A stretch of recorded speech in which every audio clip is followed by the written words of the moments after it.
Mister lady நேயர்களுக்கு வணக்கம். என்ன பேர் ஞானசேகரமூர்த்தி. நான் சீனியர் வெல்னஸ் கோச்சா ஒரு 15 வருஷமா ப்ராக்டிஸ் பண்ணி ஒரு 6000 ஃபேமிலியை மருந்து மாற்றம் இல்லாமல் ஆரோக்கியமாக ஹெல்ப் பண்ணி கைட் பண்ணியிருக்கேன். இப்போ நீங்கள் இந்த வீடியோ கவனமாக கேட்டிங்கன்னா நீங்கள் மருந்து மாற்றம் இல்லாமல் எப்படி வாழுதுன்னு தெரிஞ்சுக்கலாம். மேலே போகலாமா? இப்போ நம்மளோட உணவே மருந்து, மருந்தே உணவுன்னு சொல்லுவாங்க. அப்படின்னாங்க அர்த்தம். நம்ம சாப்பிட்ற சாப்பாடு சத்தானதா இருந்ததுன்னா அதுதான் சரியான சாப்பாடு, அதுதான் நம்ம மருந்துன்னு சொல்றோம்.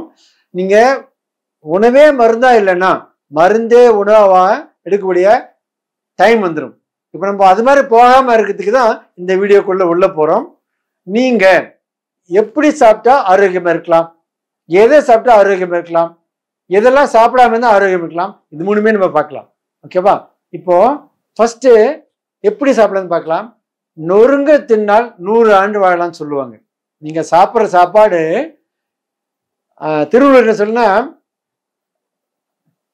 மருந்தென வேண்டாவோம் யாக்கைக்கு அருந்தியது அற்றது போட்டின்னு சொல்றாரு.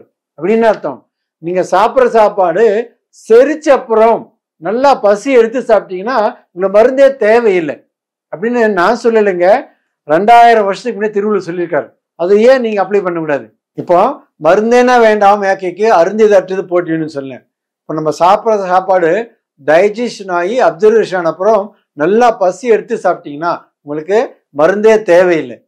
அது மட்டுமே இல்லை, நீங்க காலையில் எழுந்த உடனே ஒரு டம்ளர் தண்ணியை குடிச்சிட்டு ஒரு 20 சிட்டப்னா சொல்லுவேன் தோப்பு கட்டணும். நம்ம அந்த காலத்துல பிள்ளையார் போட சொல்லுவாங்க. பிள்ளையார் தோப்பு போட சொல்லலைங்க. நீங்க ஆரோக்கியம் வரதுக்கு பெரியவங்க பண்ணி வச்ச வழி அது. கடவுளோட பெயரை சொன்னா நம்ம தோப்பு நல்லா போட்டு நம்ம ஆரோக்கியம் இருக்கின்றதுக்காக தான். அப்படி போட்டு லெட்டின் ஃப்ரெஷ் ஆயிடும். அப்போ நீங்க சாப்பிட்ற சாப்பாடு டைஜஷன் ஆயிடுது, முழுசா கழிவுகள் வெளியேறிச்சுன்னா நீங்க ஆரோக்கியமா இருக்கலாங்க. நெக்ஸ்ட், சாப்பிட்றதுக்கு 1/2 hour முன்னாடி தண்ணி குடிக்க கூடாது. சாப்பிட்டு 1/2 மணி நேரம் கழிச்சா தண்ணிக்கணும். சாப்பிடும்போது நல்லா சலைவா மிக்ஸ் ஆகி மென்று சாப்பிட்டீங்கன்னா நீங்க ஆரோக்கியமா இருக்கலாம். அப்படி சாப்பிடலன்னா ஆகும், நீங்க சாப்பிடும்போது தண்ணி குடிக்க பாருங்க, மென்று சாப்பிட மாட்டாங்க, லொடு கோழி மாதிரி முழுவாங்க, மோஷன் சரியா போகல, கேஸ் வருது, நெஞ்செரிச்சல் வருது, அவசப்படுவாங்க. நீங்க அது மாதிரி இல்லாம இருக்குன்னா மென்று மெதுவா சாப்பிட்றது ரொம்ப நல்லது. அது மட்டுமே இல்லைங்க, நீங்க சாப்பிட்ற சாப்பாடு சமச்சீரா இருக்கணும். நம்ம அந்த காலத்துல வாழையில போட்டு சாதத்தை இந்த பக்கம் வச்சு காய்கறியை அந்த பக்கம் வச்சு சாப்பிடுவோம். இப்போ அது உல்ட்டா ஆகணும். காய்கறிலாம் இந்த பக்கம். அப்படின்னா 50% காய்கறி இருக்கணும், 50% ரைஸ் இருக்கணும். அப்படி சாப்பிட்டீங்கன்னா நீங்க ஆரோக்கியமா இருக்கலாம். அது மட்டுமே இல்லை, சாப்பிட்ற சாப்பாட்டுல எல்லா சத்துக்களும் ஈவனா இருக்கணும்.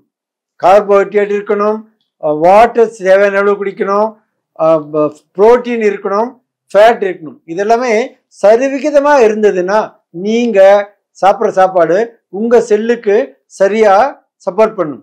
என்னன்னா நம்ம உடம்பு கோடிக்கணக்கான செல்லானது. ஒவ்வொரு செல்லுக்குமே அதுக்கு தேவையான சத்துக்கள் ஸ்பெஷலா வேணும். கண்ணுக்கு வைட்டமின் ஏ வேணும், அது போல போனுக்கு கால்சியம் வேணும். இது மாதிரி நம்ம சாப்பிட்ற சாப்பாட்டுல எல்லாமே இருக்கணும். உங்களோட உடல் சரியா இயங்கிறதுக்கு கார்போஹைட்ரேட் தேவையான அளவுக்கு வேணும். அது கரெக்டாக இருந்ததுன்னா நீங்க ஆரோக்கியமா வாழலாம். இப்போ நான் சொன்ன விஷயங்கள்ல நீங்க முக்கியமா பார்க்க வேண்டியதுன்னா சரியா சாப்பிடணும்னு சொன்னேன், அளவா சாப்பிடணும். அளவுனா அளவுக்கு மிஞ்சினால் அமிர்தம் விஷயம் சொல்றாங்க. இப்போ நீங்க சாப்பிட்ற சாப்பாடு நல்ல சாப்பாடு, சத்தான சாப்பாடு இருந்தாலும் நிறைய சாப்பிட்டீங்கன்னா கெடுதல் பண்ணும். அப்போ அளவானா உங்க உடல் இயங்கிறதுக்கு தேவையான அளவுக்கு நீங்க சாப்பிட்டா போறோம். நம்ம என்ன பண்றோம், வயிறு முட்டை சாப்பிட்றோம். வயிறு முட்டை சாப்பிட்டீங்கன்னா சரியா தூக்கம் வராது.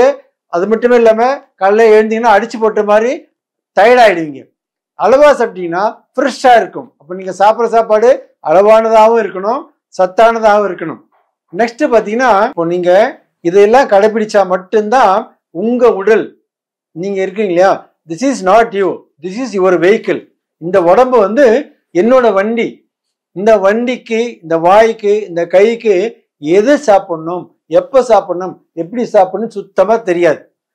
நான் தெரிஞ்சு இருந்தாதான் அதை சரியா கடைபிடிக்க முடியும். அதே போல நீங்க ஒவ்வொருத்தருமே சரியா லேட்டா சாப்பிடக்கூடாது. நைட்டு 7 மணிக்கு மேல சாப்பிட்டீங்கன்னா உங்க ஆரோக்கியத்துக்கு கெடுதல். ஏன்னா நீங்க தூங்குறதுக்கு முன்ன சாப்பிட்ற சாப்பாடு முழுசா டைஜஷன் ஆகியிருந்தா மட்டும்தான் நீங்க ஆரோக்கியமா வாழ முடியும். அப்படி இல்லைன்னா கண்டிப்பா நீங்க தூங்கின அப்புறம் டைஜஷன் நடக்குதுன்னா டைஜஸ்ட் சரியா நடக்காது. ஏன்னு சொல்றேன்னா நீங்க தூங்கும் போதுதான் உங்களோட உடல்ல வளர்சிதை மாற்றம் கரெக்டா நடக்கும். அந்த வளர்சிதை மாற்றம் கரெக்டா நடந்தாதான் நீங்க ஆரோக்கியம் இருக்க முடியும். வளர்சிதை மாற்றம் சரியா நடக்கலைன்னா உங்க ஆரோக்கியம் கண்டிப்பா பாதிக்கப்படும். மருந்து மாத்திரை இல்லாம ஆரோக்கியமா வேணும்னா உங்க செல்லு கெடாம இருந்ததுன்னா நீங்க சாப்பிட்ற சாப்பாடு உங்க செல்லுக்கு தேவையான அளவு எல்லாமே ஈவனா கிடைச்சதுன்னா அளவா கிடைச்சதுன்னா நீங்க ஆரோக்கியமா வாழ முடியும். இப்போ நம்ம மருந்து இல்லாத ஆரோக்கியம் வாழ்க்கை வாழறதுக்கு பேசிக்கான சில விஷயங்களை பார்த்தோம். இன்னும் அடுத்த வீடியோல நம்ம விவரமா பார்க்கலாம்.